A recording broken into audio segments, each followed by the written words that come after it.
السلام علیکم ورحمۃ اللہ وبرکاتہ۔ اعوذ باللہ من الشیطان الرجیم، بسم اللہ الرحمن الرحیم۔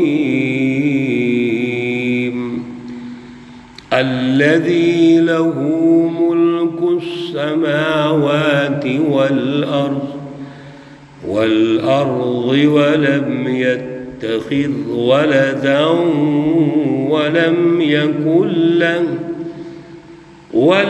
يكن له شريك في الملك وخلق كل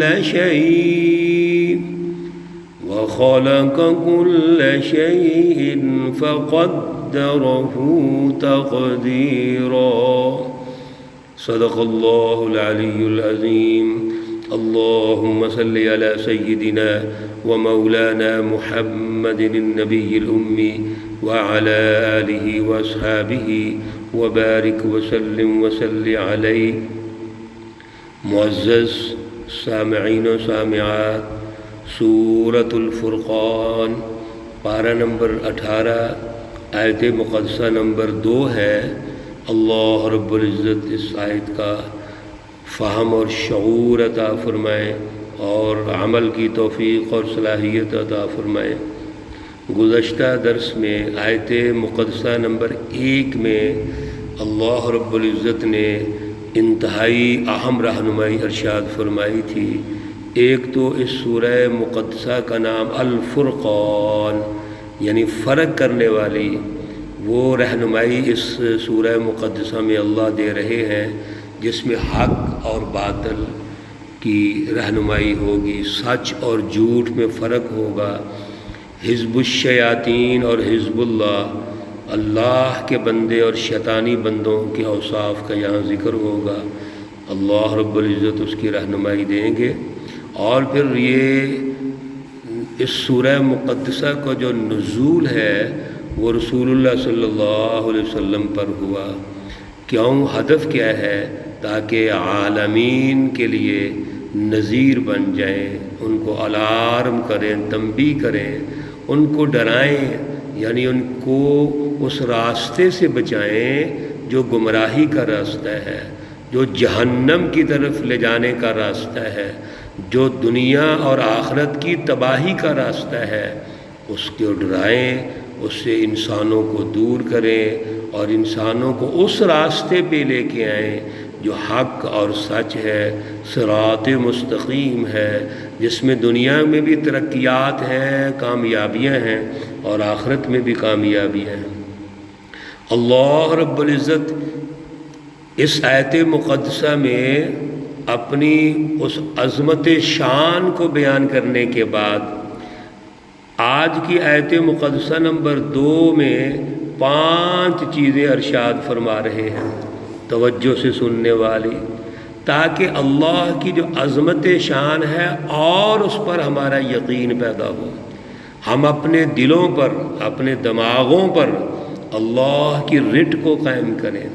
پہلی بات، الذی لہ ملک السماوات والارض، اللہ رب العزت کی ذات اقدس وہ ہے، یہ پیچھے آ رہا ہے تبارک الذی پہلی آیت میں، اور وہ تبارک الذی اللہ کی جو ذات اقدس ہے وہ کون ہے؟ الذی وہ ذات اقدس، لہو اسی کے لیے ہے، ملک السماوات والارض زمین اور آسمانوں کی جو سلطنت ہے، حکومت ہے، بادشاہت ہے، حقیقی ملکیت ہے، وہ اللہ رب العزت کی ہے۔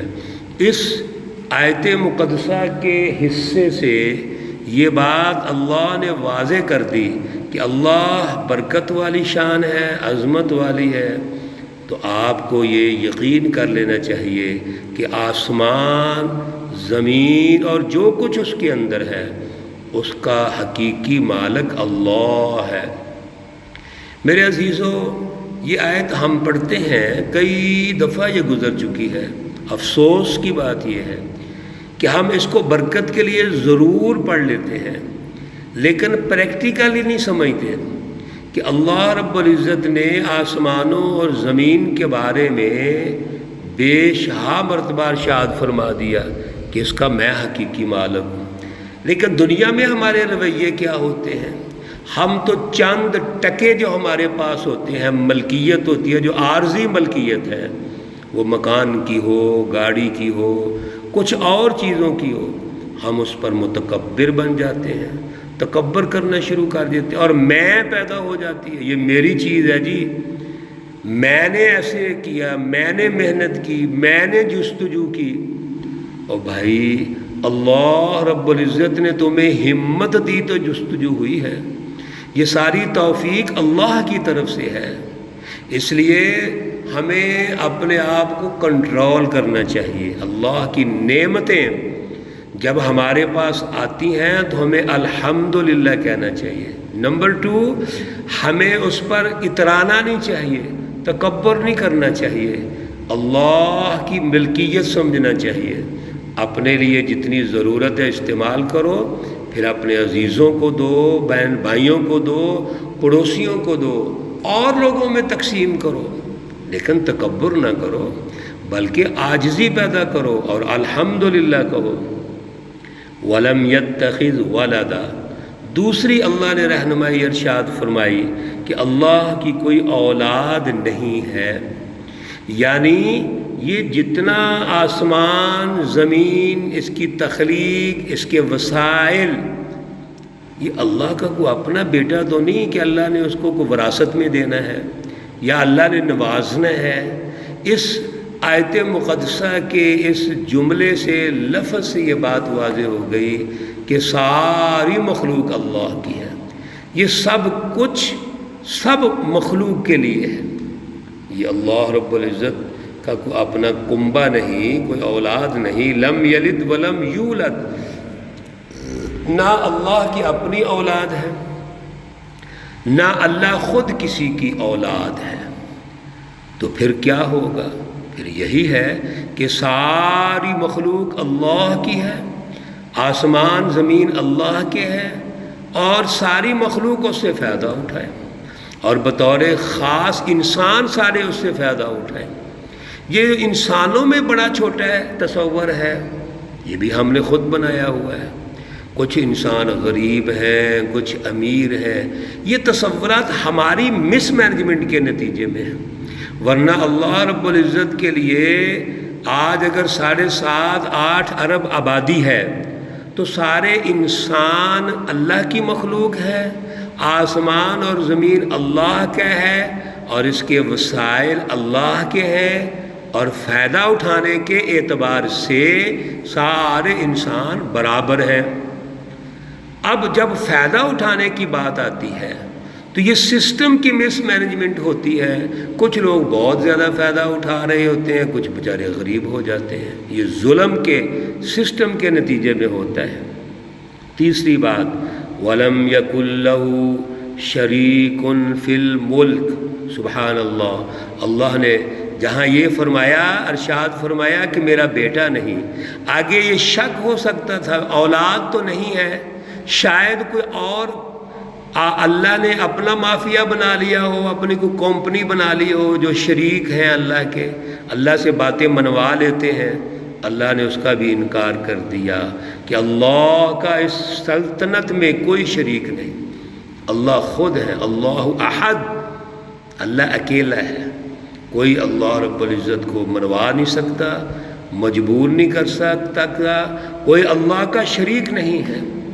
چوتھی بات، وَخَلَقَ كُلَّ شَيْءٍ، اس کائنات کے ذرے ذرے کو اللہ نے پیدا کیا ہے، سبحان اللہ۔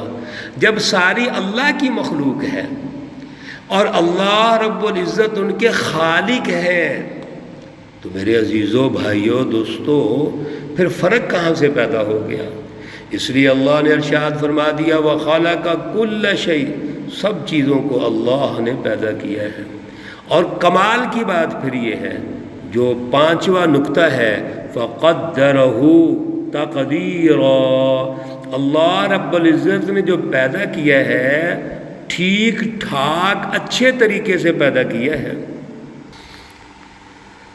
تخلیق یعنی اللہ نے پیدا کیا، پہلے کچھ نہیں تھا تو اللہ نے وجود دے دیا، عدم سے وجود میں لایا اللہ، یہ تخلیق ہوتی ہے۔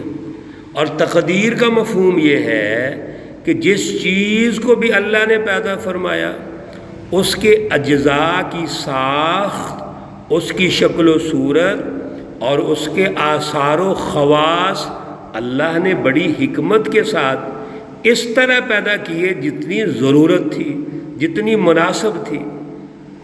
اللہ نے آسمان کو پیدا کیا تو آسمان کے جو اجزائے ترکیبی ہیں اس کی جو حیت ہے، جو اس کے لائق تھی، اس کے لیے مناسب تھی، اللہ نے اس طرح پیدا کیا۔ سیارے ہیں، ستارے ہیں اور جتنی بھی اللہ کی مخلوقات ہیں، اور پھر انسان ہے، اللہ نے انسان کو پیدا کیا تو اس کے اجزائے ترکیبی بھی اللہ نے اس کے مطابق اس کی تخلیق کی۔ اللہ رب العزت نے اس کے نوعی تقاضے پیدا کر دیے، اس میں اعلیٰ عقل دے دی، اعلیٰ دماغ دیا، اعلیٰ دل دیا، فیصلے کرنے والا دل، قیادت کا ملکہ عطا کیا اللہ تعالیٰ نے کہ یہ انسان آگے بڑھے۔ اللہ نے انسان کو سائنسدان بنا دیا، سوچنے والا۔ کیوں؟ اس انسان نے تو اللہ کی کائنات پہ ریسرچ کرنی ہے، آگے بڑھنا ہے، ترقی کرنی ہے، انسانی معاشرے تشکیل دینے ہیں، انسانوں میں مینجمنٹ کرنی ہے، عدل کا نظام قائم کرنا ہے، اللہ کے وسائل کو عدل کے ذریعے سارے انسانوں تک پہنچانا ہے۔ اللہ نے انسان کو بھی اتنا خوبصورت بنا دیا، لقد خلقنا الانسان فی احسن تقویم، انسان کو شکل و صورت، شباہت، حیت کے اعتبار سے بھی خوبصورت بنایا اور اس کی کارکردگی کے اعتبار سے بھی اللہ نے اس کو خوبصورت بنا دیا۔ یہ اشرف المخلوقات ہے، تمام مخلوقات کا دلہا، اس کا مرکز، اس کائنات کا مرکز اور دلہا وہ انسان ہے۔ اللہ نے اتنا اعلیٰ دماغ دے دیا، اعلیٰ دل دے دیا، اعلیٰ قیادت کی صلاحیتیں پیدا کر دی تو فقدرہ تقدیرا، اللہ نے بنایا بھی تو خوبصورت بنایا، ٹھیک طریقے سے بنایا، ہر مخلوق کو اللہ نے خوبصورت بنا دیا۔ اب وقت نہیں ہے، اگر ان مخلوقات کا بھی جائزہ لیں جو جنگلات کے اندر ہیں، شیر ہے، بھیڑیے ہیں اور دیگر مخلوقات، سانپ ہے، مضر مخلوق بظاہر، لیکن وہ اپنے ماحول کے مطابق اللہ نے خوبصورت بنایا ہوا ہے ان کو، ان کے اپنے تقاضے ہیں جس ماحول میں وہ رہتی ہیں اور وہ ترقی کر رہی ہیں اللہ کی مخلوقات۔ سبحان اللہ، یہ اللہ کی شان ہے، یہ ہے تبارک الذی، اللہ کی ذات اقدس برکت والی ہے، عظمت والی ہے، اولو العزم ہے، انتہائی اونچی شان والی ہے۔ اللہ ہمارے قلوب میں اپنی پہچان پیدا فرمائے، خدا شناسی کا اعلیٰ وصف جو مومنین اور متقین کا ہے اللہ رب العزت ہمیں عطا فرمائے۔ گزشتہ درس میں بھی ہم نے سورۃ الفاتحہ کی دعا ڈسکس کی تھی، اسی کو ہمیں اپنے ذہن میں رکھنا ہے، اپنے قلوب سے جب بھی آیت کریمہ پڑھیں، نماز میں پڑھیں اور دعا کی شکل میں بھی پڑھیں تو اپنے دل کی گہرائیوں سے پڑھیں، اہدنا الصراط المستقیم، اے اللہ ہمیں صراط مستقیم عطا فرما، سچ اور حق جو الفرقان کا مطلب ہم سمجھ رہے ہیں، یا اللہ ہمیں فرق کرنے والا راستہ، سچا راستہ عطا فرما۔ صراط الذین انعمت علیہم، ان لوگوں کا راستہ جن پر تو نے انعام کیا ہے، غیر المغضوب علیہم ولا الضالین، نہ گمراہ لوگوں کا راستہ اور نہ جن پر تیرا غضب ہوا ہے، ان سے محفوظ فرما۔ اللہ رب العزت تمام مرحومین و مرحومات کو جنت الفردوس میں اعلیٰ مقام عطا فرمائے۔ اللہ رب العزت تمام بیماروں کو شفائے کاملہ عاجلہ مستمرہ عطا فرمائے۔ ربنا تقبل منا انك انت السمیع العلیم وتب علینا انك انت التواب الرحیم۔